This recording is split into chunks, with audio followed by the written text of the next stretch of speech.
The best way to improve your finances is to condition yourself to become a saver. I'm going to tell you exactly how to do that.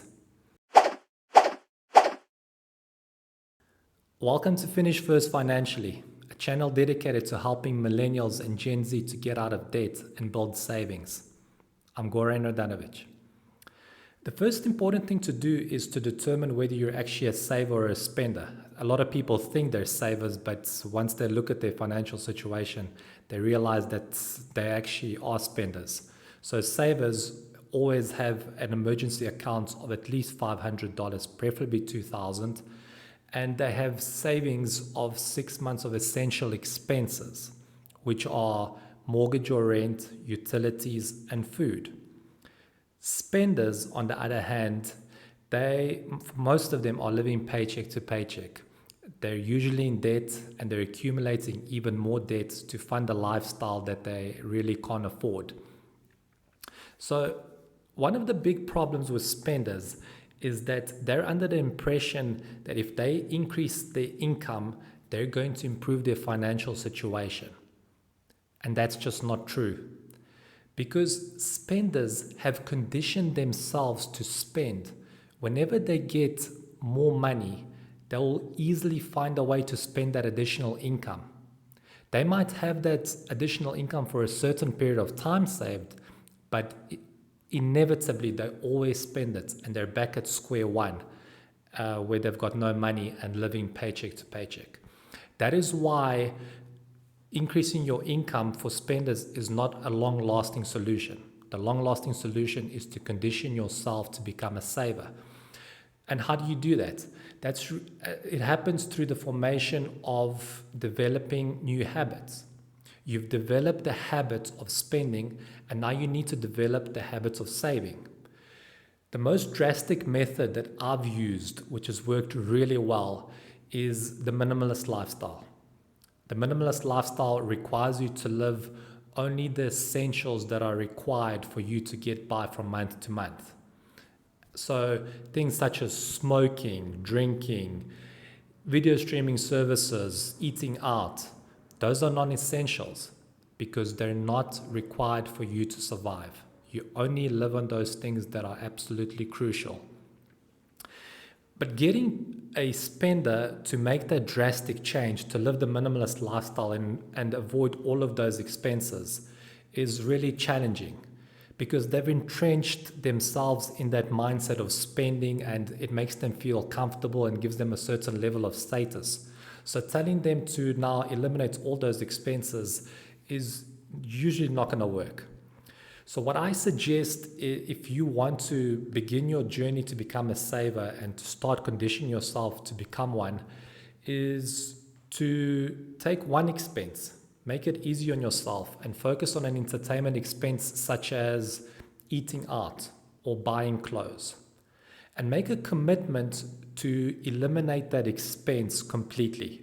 So you can't do it little by little where you reduce the expense this month by 30% and the following month by 50% until eventually you're not spending on it at all. The best way to do it is to just stop spending money on eating out. And what you'll find as you go through the months of not having this expense is that you realize you actually don't need it. You become so used to not having it that you wonder why you had it in the first place.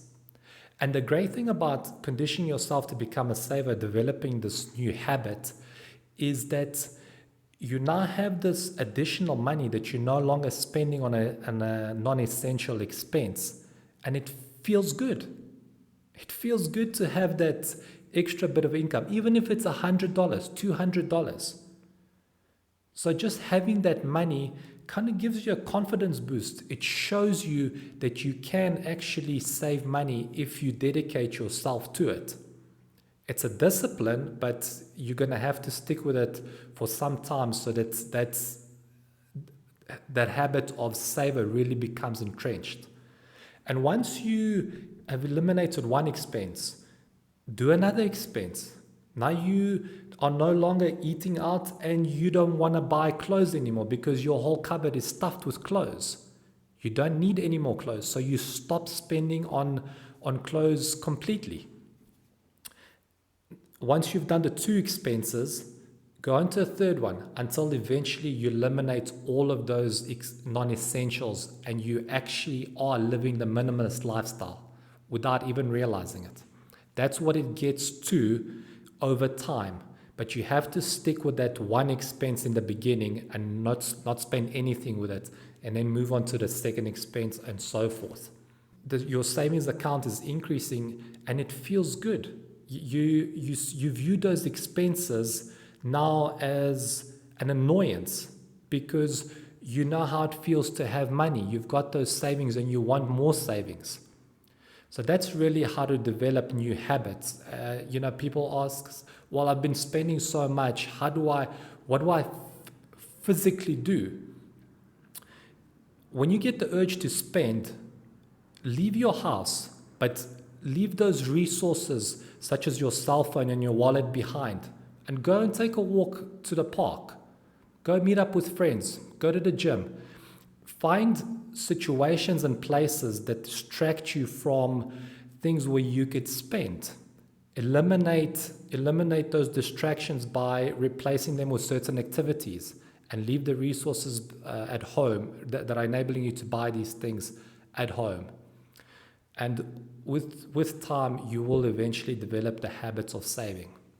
Now, if you need more help with this, developing new habits of saving and reducing your expenses to get out of debt to eventually build large savings, get in touch with me at finishfirstfinancially@gmail.com and come onto the show so that we can look at your situation and work towards improving it. So all of that information will be available in the description below. And get in touch with me so that we can put you on the path to financial freedom.